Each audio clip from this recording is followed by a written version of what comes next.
कैसे हैं आप सब दोस्तों। हमने लास्ट क्लास में जो operation management and strategic management का सब्जेक्ट है उसमें हमने लास्ट क्लास में स्ट्रेटेजिक मैनेजमेंट स्टार्ट कर लिया था और स्ट्रेटेजिक मैनेजमेंट में हमने सबसे पहला स्टडी नोट जो कि स्टडी नोट नंबर 8 है आपका introduction to strategic management start किया था।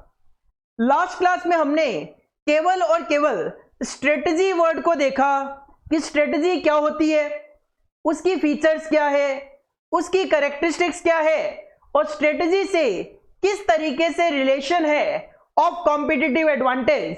तो हमने देखा कि अगर ऑर्गेनाइजेशन की स्ट्रेटजी यूनिक होगी तो उसको कॉम्पिटिटर के कंपैरिजन में मार्केट में एडवांटेज मिलेगा। आज हमें आगे कंटिन्यू करना है और आज हमें कंसंट्रेट करना है स्ट्रेटेजिक मैनेजमेंट पे। आज हमें कंसंट्रेट करना है स्ट्रेटेजिक मैनेजमेंट पे। देखो स्ट्रेटजी वर्ड आपने समझा, स्ट्रेटजी वर्ड का मतलब क्या था? स्ट्रेटजी वर्ड का मतलब था रणनीति, रणनीति बनाना, प्लानिंग बनाना ताकि हम अपने ऑब्जेक्टिव को अचीव कर सकें और अपने रिसोर्सेज का प्रॉपर यूटिलाइजेशन और एलोकेशन कर सकें। अब स्ट्रेटेजिक मैनेजमेंट में क्या किया जाता है? स्ट्रेटेजिक मैनेजमेंट की अगर मैं बात करूं तो स्ट्रेटेजिक मैनेजमेंट जो है वो मेनली है related to decision making.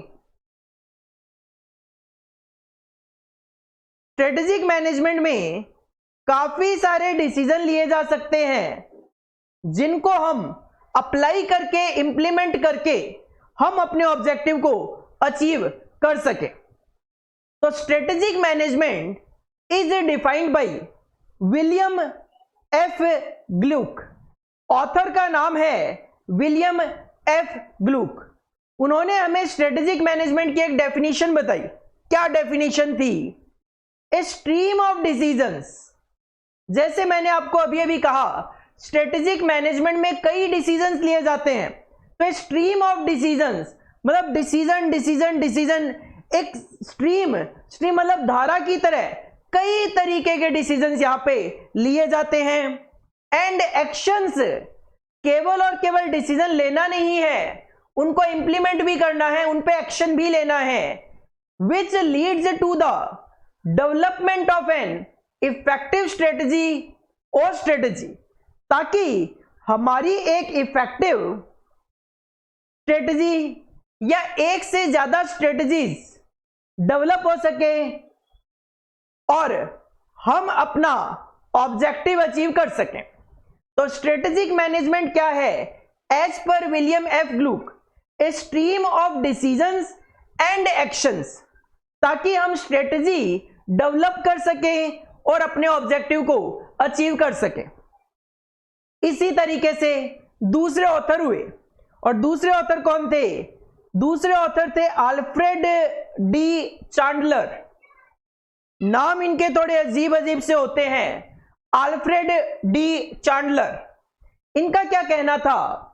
Strategic management according to Alfred D Chandler is determination of the basic long term goals and objectives of an enterprise, कि एक ऑर्गेनाइजेशन के लॉन्ग टर्म गोल्स और objective क्या है उनको डिटरमाइन करना, and adoption of course of action and allocation of resources necessary to carry out these goals. अब जब ऑब्जेक्टिव और गोल डिटरमाइन हो जाए तो उनको अचीव करने के लिए एक्शन लेना, जो भी आपके पास रिसोर्सेज है उनको एलोकेट करना ताकि हम अपने गोल्स को अचीव कर सकें। तो अल्फ्रेड डी चांडलर का क्या कहना था? लॉन्ग टर्म गोल्स और ऑब्जेक्टिव डिटरमाइन करो, केवल डिटरमाइन नहीं करना, उसके बाद उनको अचीव करने के लिए एक्शन भी लेने हैं।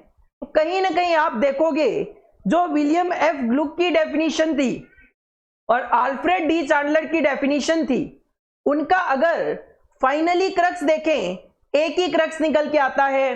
विलियम एफ ग्लूक ने कहा कुछ डिसीजन लेने और एक्शन लेना है ताकि हम स्ट्रेटजी बनाकर अपने गोल्स अचीव कर सके। बिल्कुल अल्फ्रेड डी चांडलर ने भी यही कहा, लॉन्ग टर्म गोल्स और ऑब्जेक्टिव बनाओ, डिटरमाइन करो और उनको अचीव करने के लिए रिसोर्सेज को एलोकेट करो, एक्शन लो। सेम डेफिनेशन है दोनों की, बस लैंग्वेज का फर्क है। इसी तरीके से तीसरे ऑथर भी हुए, नाम है हैरिसन एंड सेंट जॉन।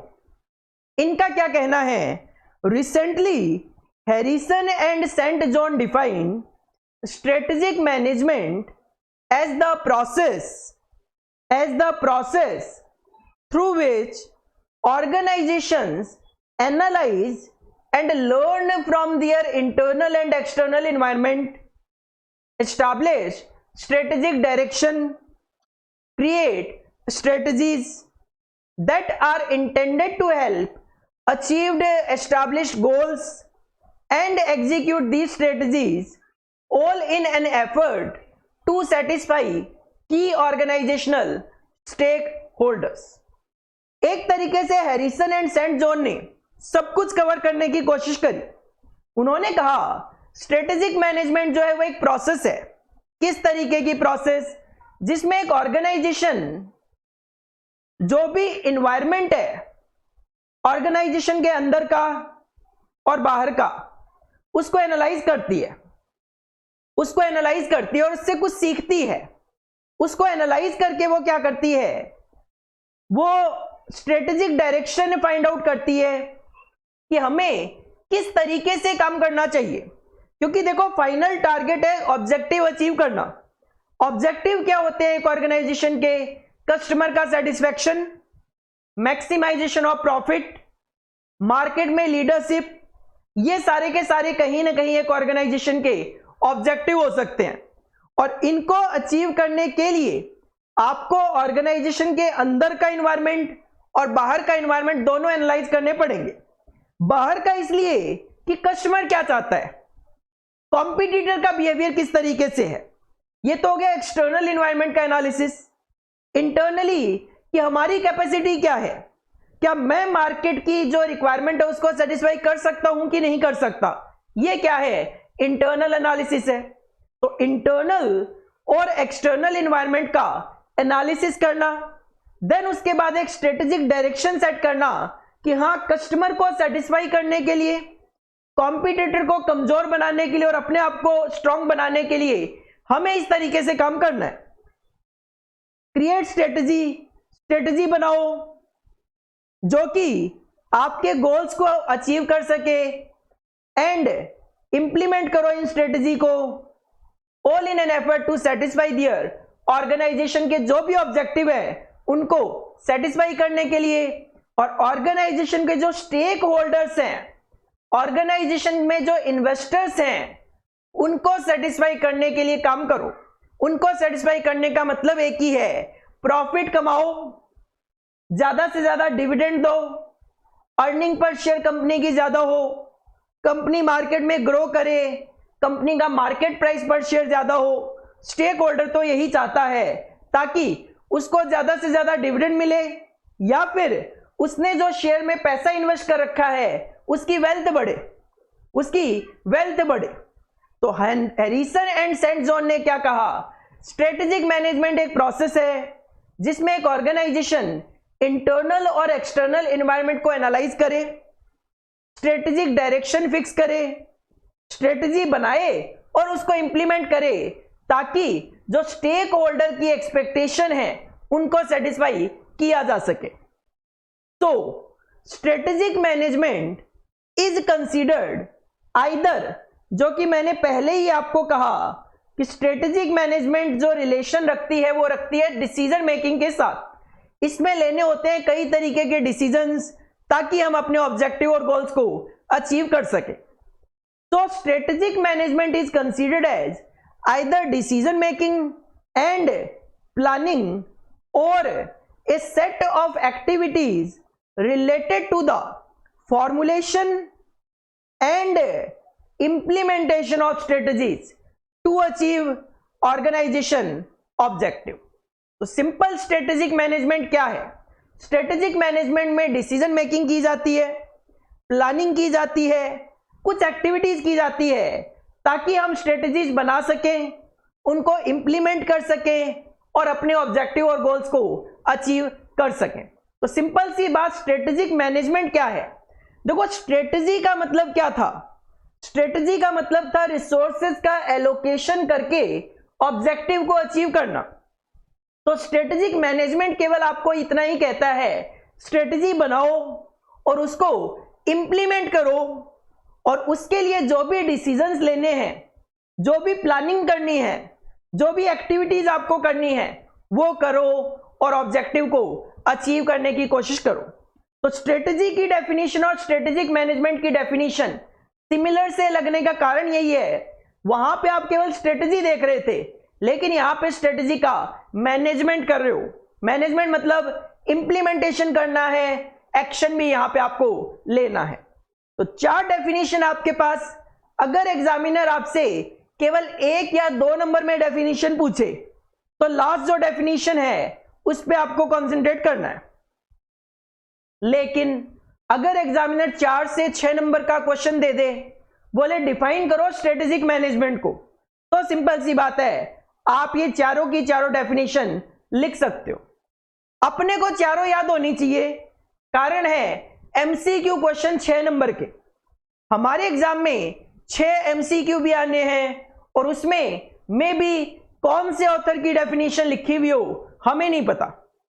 हो सकता है क्वेश्चन कुछ इस तरीके से ही गिवन हो कि स्ट्रेटेजिक मैनेजमेंट डिफाइंस, उसमें पहली डेफिनेशन ये लिखी हुई हो, दूसरी ये लिखी हुई हो, तीसरी ये लिखी हुई हो, चौथी ये लिखी हुई हो और 5वां ऑल ऑफ द अबव लिखा हुआ हो। तो जब तक आपको ये चारों डेफिनेशन याद नहीं होगी, आप आंसर नहीं दे पाओगे। तो हमें ये चारों की चारों डेफिनेशन याद होनी चाहिए। सिंपल क्रक्स याद रखना है, decision making, planning, set of activities, strategy banana, implement करना, ऑब्जेक्टिव अचीव करने के लिए। हेडिंग पुट करो स्ट्रेटेजिक मैनेजमेंट और ये जो डेफिनेशंस हैं ये आपको कॉपी करनी है।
इसके बाद एक डिफरेंस आता है, the difference between the strategic and operational type of management. हमने स्ट्रेटेजिक मैनेजमेंट से पहले operational management, that is operation management पढ़ा था, ओएम, और अभी आपने स्ट्रेटेजिक मैनेजमेंट की डेफिनेशन पढ़ी। तो हमारे सिलेबस में ओएम और एसएम में डिफरेंस बताया हुआ है। 4 पॉइंट में ये डिफरेंस बताया हुआ है। 4 नंबर का क्वेश्चन एग्जाम में आ सकता है और ये 4 पॉइंट आपको वहां पे मेंशन करने हैं। पहला पॉइंट, ऑपरेशन मैनेजमेंट की बात करें तो ऑपरेशन मैनेजमेंट में सिंपल से मॉडल्स होते हैं, like transportation model, assignment model, simulation model and routinised decision लिए जाते हैं।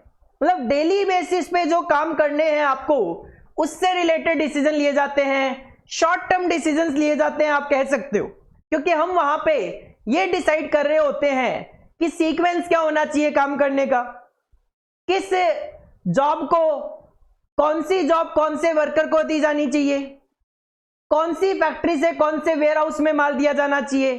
तो वो क्या है, रूटीनाइज्ड, रूटीन जो वर्क होते हैं उससे रिलेटेड डिसीजन होते हैं। जबकि स्ट्रेटेजिक मैनेजमेंट की मैं बात करूं, स्ट्रेटेजिक मैनेजमेंट में थोड़ा कंफ्यूजन है, एम्बिग्विटी है। एम्बिग्विटी मतलब कंफ्यूजन रहता है। क्यों? स्ट्रेटेजी है, फ्यूचर के लिए बनानी है और फ्यूचर हमेशा अनसर्टन होता है, तो हमेशा कंफ्यूजन होते हैं। कॉम्प्लेक्सिटी है और नॉन रूटीन डिसीजन यहां पे लिए जाते हैं, क्योंकि लॉन्ग टर्म डिसीजंस लिए जाते हैं, जिसकी वजह से आप कह सकते हो नॉन रूटीन। एक बार डिसीजन लिया, इंप्लीमेंट किया, उसका इंपैक्ट आपको लॉन्ग टर्म में देखने को मिलेगा। तो सिंपल पहला पॉइंट आप मेंशन कर सकते हो, ऑपरेशन मैनेजमेंट में रूटीन डिसीजन लिए जाते हैं, जबकि स्ट्रेटेजिक मैनेजमेंट में नॉन रूटीन डिसीजन लिए जाते हैं। दूसरा, ऑपरेशन मैनेजमेंट में स्पेसिफिकली ऑर्गेनाइजेशन से रिलेटेड डिसीजन, वो ऑपरेशन से रिलेटेड डिसीजन लिए जाते हैं कि कौन सा ऑपरेशन किस सीक्वेंस में होगा, किस मशीन पे पहले काम होगा, फिर दूसरी मशीन पे कौन सा काम होगा, फिर तीसरी मशीन कहां पे लगेगी। जबकि स्ट्रेटेजिक मैनेजमेंट पूरी ऑर्गेनाइजेशन को इंपैक्ट करता है, तो स्ट्रेटेजिक मैनेजमेंट के जो डिसीजंस होते हैं वो ऑर्गेनाइजेशन वाइड अप्लाई होते हैं, जबकि ऑपरेशन मैनेजमेंट के डिसीजन ऑपरेशनल स्पेसिफिक ही होते हैं, उसी ऑपरेशन में वर्क करते हैं। तीसरा, ऑपरेशन मैनेजमेंट जैसा कि आपने कहा ऑपरेशनल स्पेसिफिक है, तो ये स्मॉल स्केल होता है। अगर आप कोई चेंज करते हो ऑपरेशन में तो वो केवल उसी ऑपरेशन को इंपैक्ट करेगा, लेकिन अगर आप स्ट्रेटेजिक मैनेजमेंट में किसी डिसीजन में चेंज करोगे तो वो फंडामेंटल और सिग्निफिकेंट चेंज होते हैं। आप नया प्रोडक्ट लॉन्च करना चाहते हो या नहीं करना चाहते? पहले बोला हाँ करना चाहते हैं, करेंगे, लेकिन एक्सटर्नली एनवायरनमेंट में कुछ चेंजेस आने की वजह से आपने वो डिसीजन चेंज किया और आपने कहा नहीं, पॉसिबल नहीं है इस प्रोडक्ट को लॉन्च करना, तो फिर वो पूरी ऑर्गेनाइजेशन को इंपैक्ट करेगा, एक सिग्निफिकेंट चेंज होगा। जबकि ऑपरेशनल मैनेजमेंट में अगर आप कहते हो मशीन ए के बाद बी पे काम होगा, बी के बाद सी, लेकिन बाद में आप डिसाइड करते हो ए के बाद पहले सी पे फिर बी पे होगा, केवल वही ऑपरेशन इंपैक्ट होगा, बाकी पूरी ऑर्गेनाइजेशन पे उसका इंपैक्ट नहीं आना। और फाइनली ऑपरेशनल मैनेजमेंट जो है वो रिसोर्स ड्राइवन है। आप अपने ऑपरेशन जो डिसाइड करते हो या ऑपरेशन का सीक्वेंस वगैरह जो डिसाइड करते हो, आपके पास जो रिसोर्सेज होंगे, जितनी मशीनें होगी, उसी के अकॉर्डिंगली करोगे। लेकिन स्ट्रेटेजिक मैनेजमेंट की बात करें तो ये एनवायरनमेंट को भी ध्यान में रखता है और एक्सपेक्टेशन ड्राइवन होता है, क्योंकि लॉन्ग टर्म के लिए डिसीजन लिए जाते हैं, फ्यूचर के लिए स्ट्रेटजी बनाई जाती है। तो एक्सपेक्टेशन ड्राइवन होते हैं कि फ्यूचर में हमारे रिसोर्सेज क्या होंगे, उसके अकॉर्डिंगली मैं क्या कर सकता हूं, यहां पे डिसीजन ले सकता हूं। कहीं ना कहीं चार डिफरेंस है, सिंपल है, operational management routinised decision, strategic management non routine decision. Operation management operational specific, strategic management organisation wide apply होता है। Operational management small scale changes, strategic management fundamental and significant changes. Operational management resource driven होते decision होते हैं, strategic management में expectation driven decision हो सकते हैं। Heading put करो difference between OM and SM, और ये चार पॉइंट आप कॉपी कर लीजिए।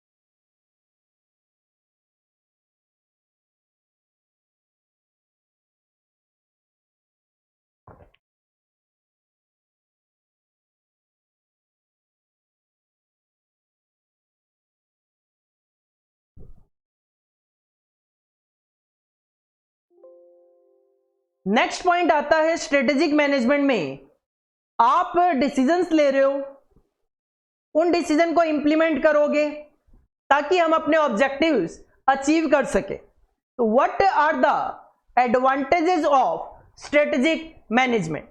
अगर एक ऑर्गेनाइजेशन स्ट्रेटेजिक मैनेजमेंट फॉलो करती है अपनी ऑर्गेनाइजेशन में, क्या क्या उनको फायदे हो सकते हैं? जिसमें पहला फायदा है कि जो स्ट्रेटेजिक मैनेजमेंट है वो बोर्ड की जो रिस्पॉन्सिबिलिटीज होती है उनको फुलफिल करता है, क्योंकि बोर्ड का काम होता है डिसीजंस लेना और स्ट्रेटेजिक मैनेजमेंट है जिसके थ्रू हम डिसीजंस लेते हैं। तो हम कह सकते हैं strategic management discharges board responsibility.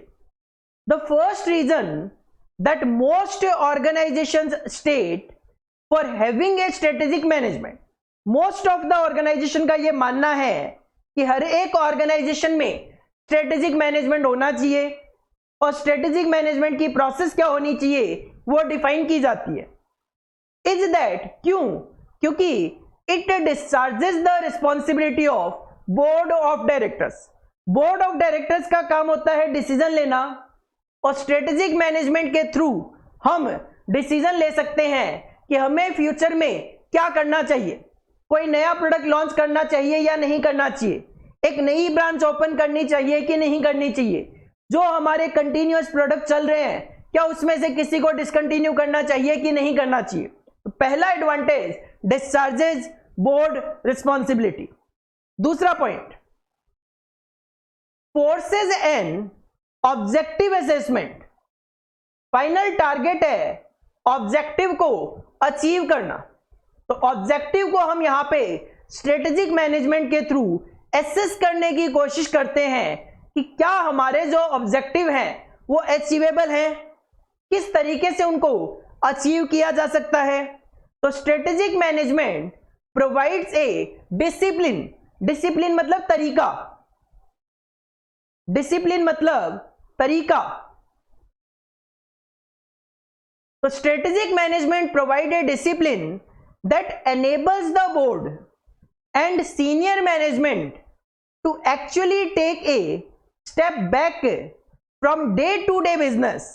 अब देखो सिंपल सी बात है, क्या बोर्ड ऑफ डायरेक्टर्स और senior management day to day business करते हैं, माल को खरीदना बेचना? ऑफ कोर्स नहीं। तो स्ट्रेटेजिक मैनेजमेंट कहता है बोर्ड और सीनियर मैनेजमेंट को कि आपको डेली रूटीन वाले काम नहीं करने, to think about the future of the organization. आप केवल और केवल ऑर्गेनाइजेशन के फ्यूचर के लिए सोचो। तो फोर्सेज एंड ऑब्जेक्टिव असेसमेंट, आप केवल और केवल जो ऑर्गेनाइजेशन का ऑब्जेक्टिव है उसको अचीव करने के लिए long term point of view से फ्यूचर के लिए सोचो। तो पहला एडवांटेज डिस्चार्जेस बोर्ड रिस्पॉन्सिबिलिटी।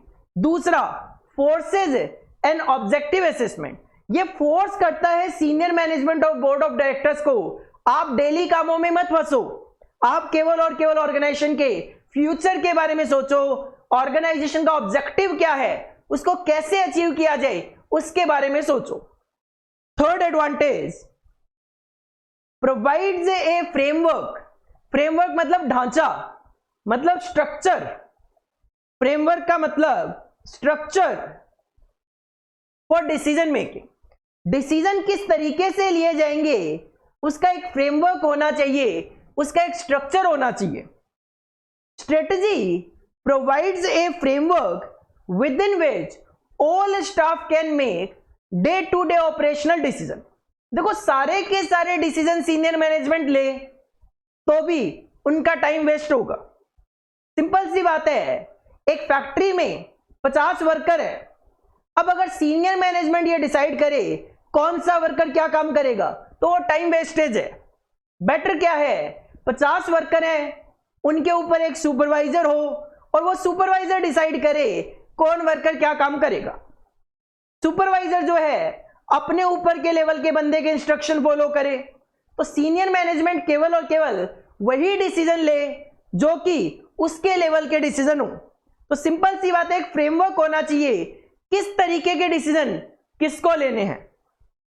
तो strategy provide a framework within which all staff can make day to day operational decision. हर एक स्टाफ के पास उसकी रिस्पॉन्सिबिलिटी क्या है उसके अकॉर्डिंगली डिसीजन लेने की भी पावर होनी चाहिए, डे टू डे जो डिसीजन लेने हैं। इट इज नॉट पॉसिबल, ना तो पॉसिबल है, ना ही रियलिस्टिक है, ना ही अप्रोप्रिएट है। क्या रियलिस्टिक नहीं है, क्या अप्रोप्रिएट नहीं है, क्या पॉसिबल नहीं है for the board to know all the decisions the executive director will have to make, nor it is possible, nor realistic or practical for the executive director to know all the decision the staff will make. Simple सी बात है, राम और श्याम दो worker, तो supervisor को decide करना है राम और श्याम से क्या काम करवाना है, कौन सा काम राम से करवा लूं, कौन सा श्याम से करवा लूं, उसमें बोर्ड ऑफ डायरेक्टर क्या करेंगे? तो सिंपल सी बात है, ये चीज ना तो रियलिस्टिक है, ना अप्रोप्रिएट है, नॉट पॉसिबल है कि सुपरवाइजर ने डिसाइड किया कि राम ये काम करेगा, श्याम ये काम करेगा, और वो ये डिसीजन जाके बताए सीनियर मैनेजमेंट को. Of course this is not realistic. As such it sets a framework. तो एक फ्रेमवर्क होना चाहिए और एक क्लियर बाउंड्रीज होनी चाहिए within which decision can be made. Simple सी बात है, राम और श्याम क्या काम करें ये सुपरवाइजर डिसाइड करे तो ज्यादा बढ़िया है. तो कहते हैं एक ऑर्गेनाइजेशन में फ्रेमवर्क होना चाहिए, कौन सा डिसीजन किसको लेना है, एक बाउंड्री होनी चाहिए. तो पहला एडवांटेज, डिस्चार्जेज बोर्ड रिस्पॉन्सिबिलिटी. दूसरा, फोर्सेज एंड ऑब्जेक्टिव असेसमेंट. तीसरा, provides a framework for decision making. चौथा point, supports understanding and buy in. Support होना चाहिए, अंडरस्टैंडिंग होनी चाहिए, इंप्लीमेंटेशन होना चाहिए. Allowing the board and staff participation in the strategic discussion. जब भी कोई स्ट्रेटेजिक डिस्कशन हो उसमें बोर्ड और स्टाफ का पार्टिसिपेशन होना चाहिए. enables them to better understand. इसका फायदा ये होगा, enables them to better understand the direction. Simple सी बात है, मैं कहता हूं एक मीटिंग चल रही है, उस मीटिंग में 4 बंदे हैं ए बी सी डी, चारों ही सीनियर लेवल के पर्सन्स हैं, चारों डिस्कशन करते हैं, कोई डायरेक्शन डिसाइड हो गई, कोई डिसीजन हो गया. अब उसको नीचे के 5 लेवल के पर्सन्स हैं उनको समझाना है.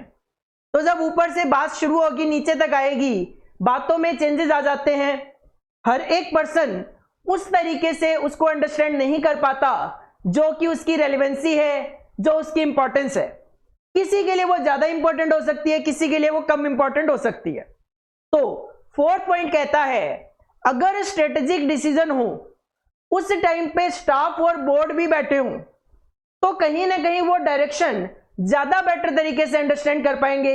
एक तो आपको कोई दूसरा पर्सन कोई बात बताए, एक मीटिंग में जो डिसीजन हुआ एक थर्ड पार्टी आपको जाकर बताती है ये डिसीजन हुआ.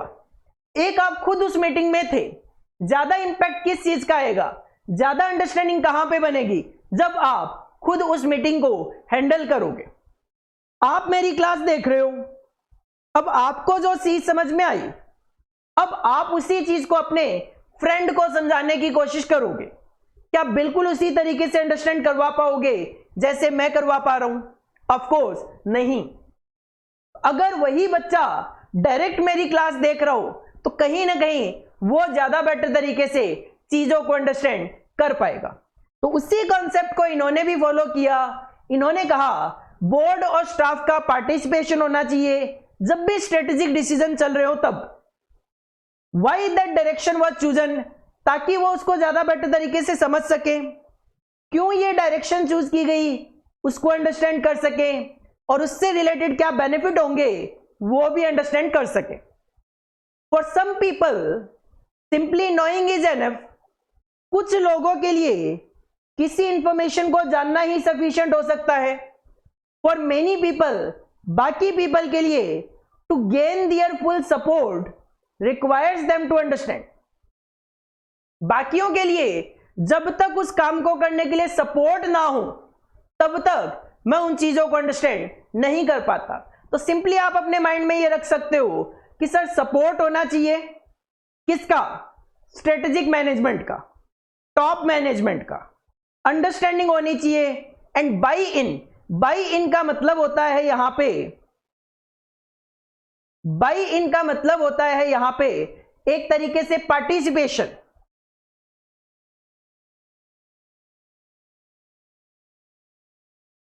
Participation, support, understanding. अंडरस्टैंडिंग तब होगी जब पार्टिसिपेशन होगा, पार्टिसिपेशन होगा तो आपको टॉप मैनेजमेंट का सपोर्ट भी मिलेगा। और पांचवा जो पॉइंट है वो है enables measurement of progress. Enables कर सकता हूं क्या, जो आपकी प्रोग्रेस चल रही है उसको मेजर कर सकता हूं स्ट्रेटेजिक मैनेजमेंट के थ्रू। क्यों? क्योंकि स्ट्रेटेजिक मैनेजमेंट एक डायरेक्शन डिसाइड करता है, काम ऐसे होना चाहिए। जब हमें पता है कि काम ऐसे होना चाहिए तो मैं जब काम चल रहा होगा तो ये देख सकता हूं, एनालाइज कर सकता हूं काम जैसे होना चाहिए था वैसे हो रहा है या फिर नहीं। तो इसका मतलब प्रोग्रेस मेजर की जा सकती है। इस strategic management process forces an organization to set objectives, और अगर ऑब्जेक्टिव सेट है एंड मेजर ऑफ सक्सेस, तो उसकी सक्सेस को भी आप मेजर कर सकते हो कि ऑब्जेक्टिव अचीव कर पा रहे हैं या फिर नहीं। The setting of measures of success requires that the organization first determine what is critical to its ongoing success, कि आपको सक्सेस अचीव करने के लिए कौन कौन से एलिमेंट क्रिटिकल हैं, कौन कौन सी बाधाएं आपके सामने आ सकती है जिनको दूर करके हमें अपने ऑब्जेक्टिव को अचीव करना है। And then forces the establishment of objectives and keeps these critical measures in front of the board and senior management। Analyse करो कौन कौन सी दिक्कतें, कौन कौन से क्रिटिकल एलिमेंट आपके सामने आ सकते हैं, उसके बाद अपने ऑब्जेक्टिव वो सेट कर लो, और जो भी क्रिटिकल एलिमेंट्स है वो बोर्ड और सीनियर मैनेजमेंट के सामने रखो कि ये ऑब्जेक्टिव को अचीव करने के लिए हमें ये दिक्कतें आएगी, तो इन दिक्कतों को किस तरीके से दूर किया जाए। तो पांचवा पॉइंट हो गया enables measurement of progress. Progress जो है ऑब्जेक्टिव अचीव करने की उसको मेजर किया जा सकता है। और लास्ट जो एडवांटेज है that is provides an organisational perspective. जब भी स्ट्रेटेजिक मैनेजमेंट इंप्लीमेंट करो हमेशा ऑर्गेनाइजेशन के पॉइंट ऑफ व्यू से सोचो, ना कि किसी एक सिंगल डिपार्टमेंट के बारे में, किसी एक सिंगल ऑपरेशन के बारे में, जो कि हम अभी पढ़ के आए थे कि ऑपरेशन मैनेजमेंट ऑपरेशनल स्पेसिफिक होता है जबकि स्ट्रेटेजिक मैनेजमेंट ऑर्गेनाइजेशन वाइड होता है। तो addressing operational issues rarely looks at the whole organisation and the interrelatedness of its varying components. अगर कोई ऑपरेशनल इश्यू है तो इस तरीके से एड्रेस होना चाहिए, केवल और केवल इस तरीके से एड्रेस होना चाहिए, या वही ऑपरेशनल इश्यू एड्रेस होने चाहिए जो कि पूरी की पूरी ऑर्गेनाइजेशन को इंपैक्ट करेंगे। Strategic management takes an organisational perspective. SM हमेशा ऑर्गेनाइजेशन पॉइंट ऑफ व्यू से डिसीजन लेता है and looks at all the components and the inter relationship between those components in order to develop a strategy that is optimal for the whole organization and not a single component। अगर मैं कहूं हमारे 15 department organisation में, तो जब भी strategy बनाई जाएगी, स्ट्रेटेजिक मैनेजमेंट डिसीजन लिए जाएंगे, 15 के 15 डिपार्टमेंट को ध्यान में रखते हुए डिसीजन लिए जाने चाहिए, ना कि एक सिंगल कंपोनेंट, एक सिंगल डिपार्टमेंट को ध्यान में रखते हुए। तो there are 6 advantages of strategic management. पहला, डिस्चार्जेस बोर्ड रिस्पॉन्सिबिलिटी। दूसरा, फोर्सेज एन ऑब्जेक्टिव असेसमेंट। तीसरा, provides a framework for decision making. चौथा, supports understanding and buy in. पांचवा, enables measurement of progress, and sixth is provides an organizational perspective। Organization के point of view से सोचना है। आपके exam में जून 2017 में 6 नंबर का एक क्वेश्चन आया। क्वेश्चन बिल्कुल डायरेक्ट था, analyst the advantages of strategic management. तो आपको 6 नंबर की वेटेज थी, 6 आपके पास एडवांटेजेस हैं। अगर आप ये 6 एडवांटेजेस मेंशन करोगे और अगर सही से मेंशन करोगे तो 6 में से 6 नंबर आपको मिल सकते हैं। मेनली आप पॉइंट याद करो, पॉइंट पे कंसंट्रेट करो, अंदर का मैटर आप ऑटोमेटिकली लिख पाओगे। एक एमसीक्यू क्वेश्चन आया जून 2018 में, क्वेश्चन था which one of the following does not seem to be an advantage of strategic management. इन 4 में से स्ट्रेटेजिक मैनेजमेंट का एडवांटेज कौन सा नहीं है? पहला तो है डिस्चार्ज बोर्ड रिस्पॉन्सिबिलिटी, दूसरा भी है provide a framework for decision making, तीसरा भी है फोर्सेस एंड ऑब्जेक्टिव असेसमेंट, चौथा एडवांटेज नहीं है इट कैन बी एक्सपेंसिव। नहीं, ये तो डिसएडवांटेज लग रहा है वैसे भी, तो फाइनल आंसर जो होगा that will be D, it can be expensive. ऐसा कोई एडवांटेज पीछे नहीं लिखा हुआ। हेडिंग पुट करो एडवांटेजेस ऑफ स्ट्रेटेजिक मैनेजमेंट, और ये आपको 4 जो स्लाइड्स है, ये 4 स्लाइड्स आपको कॉपी करनी है।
अगर एडवांटेजेस हैं तो ऐसा पॉसिबल ही नहीं है कि किसी के एडवांटेजेस हों और डिसएडवांटेजेस ना हो। दुनिया में कोई ऐसा पर्सन नहीं है जिसमें केवल अच्छाइयां ही हो, बुराइयां ना हो। तो इसी तरीके से स्ट्रेटेजिक मैनेजमेंट के भी कुछ एडवांटेजेस हैं तो कुछ डिसएडवांटेजेस भी हैं। पहला डिसएडवांटेज है द फ्यूचर। आप जो स्ट्रेटेजी बनाते हो वो बनाते हो फ्यूचर के लिए, and the future does not unfold as anticipated. हम स्ट्रेटेजी बनाते वक्त फ्यूचर को एंटीसिपेट करके चलते हैं। हम स्ट्रेटेजी बनाते वक्त फ्यूचर को एंटीसिपेट करके चलते हैं कि ऐसा होगा, लेकिन जैसा हम सोचें बिल्कुल वैसा ही हो, ऐसा तो पॉसिबल नहीं है। तो फ्यूचर डज नॉट अनफोल्ड, मतलब फ्यूचर जब सामने आएगा तो बिल्कुल वैसा नहीं आएगा जैसा आपने सोचा था, अनसर्टेनिटी होती है। तो one of the major criticism of strategic management is that it requires the organization to anticipate the future environment in order to develop plans. क्योंकि जो भी आप स्ट्रेटेजी बनाते हो फ्यूचर के लिए बनाते हो, और फ्यूचर के लिए स्ट्रेटेजी बनानी है तो फ्यूचर में क्या होगा उस चीज को एंटीसिपेट करना जरूरी है। And as we all know, predicting the future is not an easy undertaking, और फ्यूचर को इंटरप्रेट करना, प्रेडिक्ट करना मुश्किल ही नहीं, नामुमकिन है। आप एक आइडिया लगा सकते हो on the basis of past experience, आप एक दूरदर्शिता के बेसिस पे आइडिया लगा सकते हो क्या होगा, बट बिल्कुल सेम वैसा ही हो जैसा आपने सोचा हो, ऐसा पॉसिबल नहीं है। The belief being that if the future does not unfold as anticipated, जो मैंने सोचा अगर फ्यूचर में वैसा नहीं हुआ तो मेरी स्ट्रेटजी बेकार, then it may invalidate the strategy taken. Simple सी बात है, मैं सोच के चल रहा था 2019 में, मैं 2019 में सोच के चल रहा था कि पिछले 6-7 सालों से मेरा बिजनेस काफी ग्रो कर रहा है, तो 2020 में भी मेरा बिजनेस ग्रो करेगा, 2020 में भी मेरा बिजनेस ग्रो करेगा। लेकिन 2020 में कोरोना वायरस आने की वजह से बिजनेस हो गए ठप। तो क्या इस सिचुएशन को किसी ने एंटिसिपेट किया था? नहीं किया था। और अगर नहीं किया था तो सिंपल सी बात है, जो भी जिस बिजनेस ने स्ट्रेटजी बनाई वो सारी की सारी स्ट्रेटजी 2020 में इनवैलिडेट हो गई। पहला जो डिसएडवांटेज है स्ट्रेटेजिक मैनेजमेंट का, that is the future does not unfold as anticipated. दूसरा, it can be expensive. Strategy बनाना, उसको इंप्लीमेंट करना महंगा होता है। महंगा इन द सेंस इसमें काफी खर्चे लगते हैं, कॉस्ट लगती है। There is no doubt that in the not for profit sector there are many organizations that cannot afford to hire an external consultant। देखो सिंपल सी बात है, क्या फ्यूचर को आप और मैं एस्टिमेट कर सकते हैं? क्या आप और मैं स्ट्रेटजी बना सकते हैं? ऑफ कोर्स नहीं। एक्सपर्ट्स होते हैं जो स्ट्रेटजी बना सकते हैं। अब अगर मैं एग्जांपल लूं नॉट फॉर प्रॉफिट ऑर्गेनाइजेशन का, वो फ्यूचर को एंटिसिपेट करना चाह रही है, उसके लिए स्ट्रेटजी बनाना चाह रही है, लेकिन उसके लिए एक बाहर से कंसल्टेंट चाहिए, वो लेगा मोटा पैसा जो कि ऑर्गेनाइजेशन पे ना कर पाए to help them develop their strategy. और अगर नॉट फॉर प्रॉफिट सेक्टर है तो कर पाएगी भी नहीं, उनके लिए स्ट्रेटजी बनाना काफी महंगा हो सकता है। It is important to ensure that the implementation of a strategic management process is consistent with the need of the organization. ऐसा नहीं कि सभी स्ट्रेटजी बना रहे हैं तो मैं भी बनाना शुरू कर दूं। अगर मुझे स्ट्रेटजी की जरूरत ही नहीं है तो मत बनाओ, क्योंकि इसमें काफी ज्यादा खर्चे लगने वाले हैं। And that appropriate controls are implemented to allow the cost benefit discussion. और अगर आप स्ट्रेटेजिक मैनेजमेंट को फॉलो करने जा रहे हो, सोच रहे हो स्ट्रेटजी बनाने की, तो आप ये जरूर देखो कि आपको क्या तो खर्चे लगेंगे और क्या उससे बेनिफिट आएंगे। अगर आपको लगता है कि बेनिफिशियल होगा तभी और तभी स्ट्रेटेजिक मैनेजमेंट फॉलो करो, अदरवाइज मत करो। To be undertaken prior to the implementation of a SM process. तो स्ट्रेटेजिक मैनेजमेंट की जो प्रोसेस है काफी महंगी होती है, एक्सपर्ट्स की इसके लिए जरूरत पड़ेगी, जिसके लिए काफी ज्यादा एक्सपेंसिव ये हो सकती है।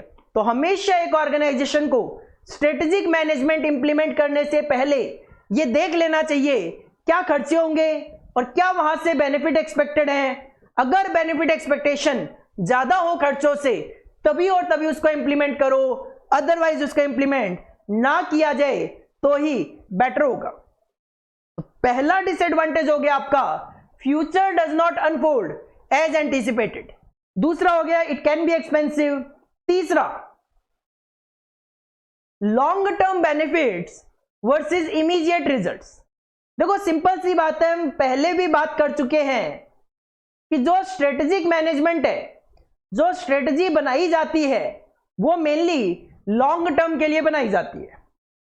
तो strategic management processes are designed to provide an organisation with long term benefits के लिए बनाई जाती है।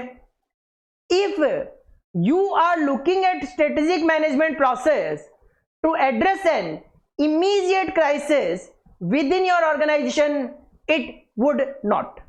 तो सिंपल सी बात है, स्ट्रेटेजिक मैनेजमेंट से फायदा होगा आपको, लेकिन लॉन्ग टर्म में। अगर आपको आज कोई दिक्कत चल रही है और आप स्ट्रेटेजिक मैनेजमेंट को अप्लाई करके ये सोचो कि आज मैं इंप्लीमेंट करूंगा एसएम और आज ही मेरी दिक्कतें दूर हो जाएगी, ऐसा नहीं होगा। तो आपको इमीडिएट रिजल्ट नहीं मिलेंगे, लॉन्ग टर्म बेनिफिट आपको मिलेंगे।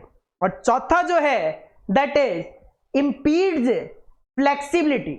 इंपीड्स का मतलब होता है रोकना एक तरीके से।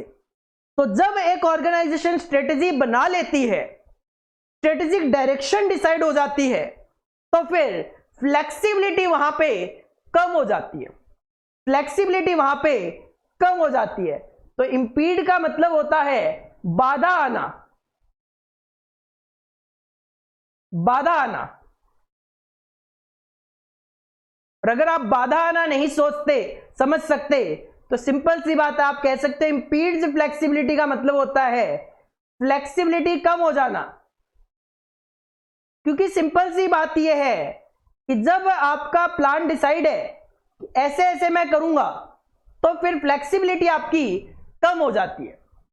When you undertake a strategic management process, it will result in the organization saying no to some of the opportunities that may be available. आपने अगर स्ट्रेटेजिक डायरेक्शन डिसाइड कर लिया कि ऐसे काम करना है, तो अगर आपके सामने कोई और बेटर अपॉर्चुनिटी भी होगी तो आप उसको नो कह के आगे निकलने की कोशिश करोगे। मतलब फ्लेक्सिबिलिटी कम हो गई, आपने डिसाइड कर लिया काम ऐसे ही होना है तो आप वैसे ही करने की उसको कोशिश करोगे। This inability to choose all of the opportunities presented to an organisation is sometimes frustrating. और जब किसी काम में रिजिडिटी आ जाती है, फ्लेक्सिबिलिटी ना रहे, तो उस काम में फ्रस्ट्रेशन हो सकती है। In addition some organisations develop a strategic management process that becomes excessively formal। कई बार एसएम इस तरीके से बना लिया जाता है, स्ट्रेटेजिक मैनेजमेंट पॉलिसी इस तरीके से बनाई जाती है, काम होगा तो ऐसे ही होगा, ज्यादा फॉर्मेलिटी हो जाती है उसमें कि हम इससे इधर उधर होंगे ही नहीं, तो फिर वहां पे भी फ्रस्ट्रेशन आती है, फ्लेक्सिबिलिटी खत्म हो जाती है। In this scenario the strategic management process has become the very tool that now inhibit the organization ability to change and adopt। तो ऑर्गेनाइजेशन इस सिचुएशन में कोई भी चेंज नहीं कर पाती, कोई भी नई अपॉर्चुनिटी अडॉप्ट नहीं कर पाती। तो फोर्थ पॉइंट हो गया आपका फ्लेक्सिबिलिटी कम होना, फ्लेक्सिबिलिटी खत्म हो जाना। तो there are 4 disadvantages of strategic management. पहला point, future does not unfold as anticipated. दूसरा, इट कैन बी एक्सपेंसिव, खर्चा। तीसरा, लॉन्ग टर्म बेनिफिट मिलेंगे, इमीडिएट रिजल्ट आप एक्सपेक्ट नहीं कर सकते। और चौथा, इसकी वजह से फ्लेक्सिबिलिटी में रुकावट आ सकती है, इंपीड्स फ्लेक्सिबिलिटी। हेडिंग पुट करो डिसएडवांटेजेस ऑफ स्ट्रेटेजिक मैनेजमेंट, और ये 4 डिसएडवांटेजेस आपको कॉपी करने हैं।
इसके बाद नेक्स्ट टॉपिक आता है स्ट्रेटजी मैनेजमेंट से रिलेटेड, दैट इज हम करते हैं स्ट्रेटजी डेवलपमेंट। तो इसका नाम तो रखा हुआ है टॉपिक का स्ट्रेटजी डेवलपमेंट रूट्स, लेकिन एक तरीके से ये स्ट्रेटजी के टाइप्स हैं कि स्ट्रेटजी जो डेवलप की जाती है वो किस किस तरीके से डेवलप की जा सकती है, जिसकी वजह से इसको नाम दिया गया strategy development routes. Strategy development routes. Strategy development route हमें नॉर्मली ये बताते हैं कि स्ट्रेटजी के जो डेवलपमेंट होती है वो किस किस तरीके की हो सकती है। तो आप इसको स्ट्रेटजी डेवलपमेंट रूट्स भी बोल सकते हो, या फिर ये टाइप ऑफ स्ट्रेटजीज भी हो सकती है, जिसमें फर्स्ट है अपना इंटेंडेड स्ट्रेटजी। नाम से ही क्लियर है, इंटेंडेड मतलब जो हम सोचते हैं, an expression of interest of desired strategic direction. आप किस तरीके की स्ट्रेटजी चाहते हो, डेलिबरेटली फॉर्मुलेटेड और प्लान्ड बाय मैनेजर। एक ऑर्गेनाइजेशन में जो मैनेजर्स हैं वो किस तरीके की पॉलिसी की इंटेंशन रखते हैं, किस तरीके की स्ट्रेटजी की इंटेंशन रखते हैं, किस तरीके की स्ट्रेटजी की डिजायर्ड है, that is known as intended strategy. तो मैं किस तरीके की स्ट्रेटजी चाहता हूं, that is known as intended. दूसरा रियलाइज्ड स्ट्रेटजी, मैं चाहता तो हूं इंटेंडेड स्ट्रेटजी, बट एक्चुअल में किस तरीके की स्ट्रेटजी फॉलो करता हूं, that is known as realised strategy. The strategy actually being followed by an organisation in practice. Actual में किस तरीके की हम स्ट्रेटजी ऑर्गेनाइजेशन में फॉलो करते हैं, that is known as realised strategy. Intended मैं चाहता किस तरीके की स्ट्रेटजी हूं, रियलाइज्ड एक्चुअल में किस तरीके की फॉलो करता हूं। थर्ड अनरियलाइज्ड स्ट्रेटजी, मैंने कुछ सोचा कि इस तरीके की मैं स्ट्रेटजी फॉलो करूंगा बट नहीं कर पाया उस तरीके की strategy follow, that is known as unrealised strategy. वो स्ट्रेटजी जिसको मैं फॉलो नहीं कर पाया। The strategy that does not come about in practice और ओनली पार्शियली सो, या तो मैं अप्लाई ही नहीं कर पाया उस तरीके की स्ट्रेटजी को, या कर पाया पार्शियली कर पाया, पार्शियली नहीं कर पाया। There may be all sorts of reason for this. The plans are unworkable. The environment changes after the plan has been drawn up, and manager decide that the strategy as planned should not be put into effect, or people in the organization or influential stakeholders do not go along with the plan. अब मैं अपने जिस तरीके की strategy follow करना चाहता था नहीं कर पाया, उसके कारण क्या हो सकते हैं, मैंने जो प्लान सोचा था वो वर्क नहीं कर पाया, प्लान गलत हो गया, या फिर मैंने जिस तरीके का एनवायरनमेंट सोचा था और एनवायरनमेंट में हो गए चेंजेस जिसकी वजह से मेरी स्ट्रेटजी इनवैलिडेट हो गई। इसके अलावा मैनेजर ने जिस तरीके की स्ट्रेटजी सोची थी उस तरीके से उसका इफेक्ट नहीं आ पाया, तो उसको हम अनरियलाइज स्ट्रेटजी बोलते हैं। सिंपल कहूं, मैंने सोचा था ये स्ट्रेटजी फॉलो करूंगा, नहीं कर पाया किसी भी कारण से, that is known as unrealised strategy. Fourth है इंपोज्ड स्ट्रेटजी, वो स्ट्रेटजी जो आपको मजबूरी में फॉलो करनी पड़ रही है। There may be situations in which managers face what they see as the imposition of strategies by agencies or forces external to the organization. Like public sector में अगर आपकी कंपनी काम करती है तो हर स्ट्रेटजी आपकी नहीं चलेगी, उस पे कहीं ना कहीं गवर्नमेंट का कंट्रोल होता है। तो पब्लिक सेक्टर में अगर आप कोई स्ट्रेटजी बनाओगे तो मे बी वो स्ट्रेटजी आप फॉलो ना कर सको, क्योंकि गवर्नमेंट की अपनी जो स्ट्रेटजीज होती है वो आपको फॉलो करनी पड़ेगी। तो गवर्नमेंट ने कोई स्ट्रेटजी बनाई, आपको वो मजबूरी में फॉलो करनी पड़ी, that is known as imposed strategy.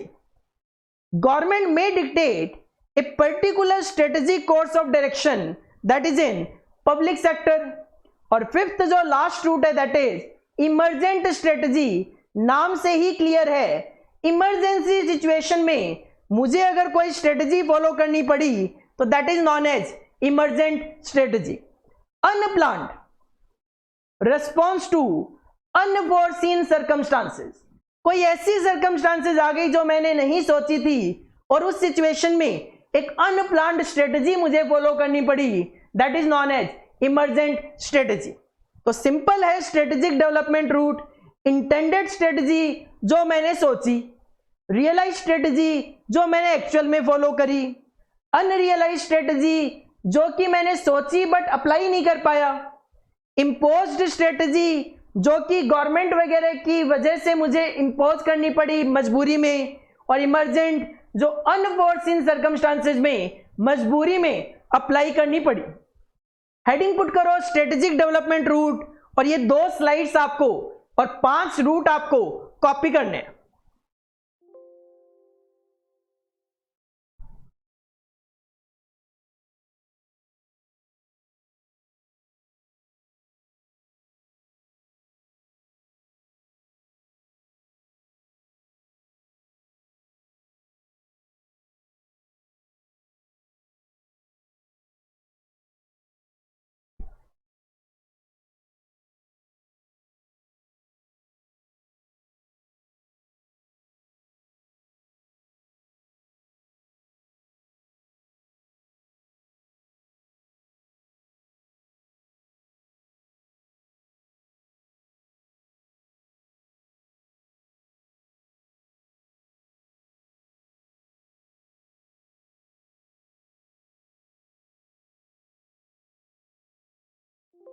तो आज की जो क्लास है वो हम यहीं पे फिनिश करेंगे, क्योंकि थ्योरी सब्जेक्ट है और थ्योरी सब्जेक्ट एक साथ ज्यादा पढ़ना ज्यादा समझ नहीं आता, जिसकी वजह से मेरी कोशिश यही है कि स्ट्रेटेजिक मैनेजमेंट में मैं आपको एक क्लास में ज्यादा टॉपिक कवर ना कराऊं। कोशिश यही है 55 मिनट, 1 घंटे, 1 घंटे, 1 घंटा 5 मिनट, बस इससे ज्यादा टाइम की वीडियो ना हो। तो स्ट्रेटेजिक मैनेजमेंट क्या है? Decision making, planning, set of activities, strategy formulation and implementation to achieve the objectives. OM SM में क्या फर्क है? ओएम में रूटीनाइज डिसीजन लिए जाते हैं, एसएम में नॉन रूटीनाइज डिसीजन लिए जाते हैं। ऑपरेशन मैनेजमेंट ऑपरेशनल स्पेसिफिक होता है, स्ट्रेटेजिक मैनेजमेंट ऑर्गेनाइजेशन वाइड होता है। Operation management small scale changes करता है, जो स्ट्रेटेजिक मैनेजमेंट है उसमें फंडामेंटल या सिग्निफिकेंट चेंजेस आप कर सकते हो। ऑपरेशनल मैनेजमेंट रिसोर्स ड्राइवन होता है, स्ट्रेटेजिक मैनेजमेंट फ्यूचर के लिए होता है तो एक्सपेक्टेशन ड्राइवन होता है। 6 इसके एडवांटेजेस हैं: discharges board responsibility, forces and objective assessment, provides a framework for decision making, supports understanding and buy in, enable measurement of progress and provides an organisational perspective. 6 advantages हैं तो 4 disadvantages भी हैं। पहला है the future does not unfold as anticipated, it can be expensive, long term benefit versus immediate result, मतलब long term benefit मिलेंगे, immediate result आप expect नहीं कर सकते, और फ्लेक्सिबिलिटी आपकी कम हो जाती है। स्ट्रेटेजी डेवलपमेंट रूट 5 है: intended strategy, realised strategy, unrealised strategy, imposed strategy and emergent strategy. Next class में आने से पहले मैंने जो लास्ट क्लास में स्ट्रेटेजी का मीनिंग, इंपॉर्टेंस, फीचर्स, कैरेक्टरिस्टिक्स बताई, और आज जो हमने टॉपिक डिस्कस किए वो आप रिवाइज करके आओ, ताकि थोड़ी वर्डिंग्स आपके माइंड में आना शुरू हो जाए कि हाँ स्ट्रेटेजी क्या होती है, स्ट्रेटेजिक मैनेजमेंट क्या होता है, इसमें किस तरीके की वर्डिंग्स यूज हो रही है। तो कहीं ना कहीं आगे का जो टॉपिक है वो आप ज्यादा इजीली और बेटर तरीके से अंडरस्टैंड कर पाएंगे। Thank you, all the best.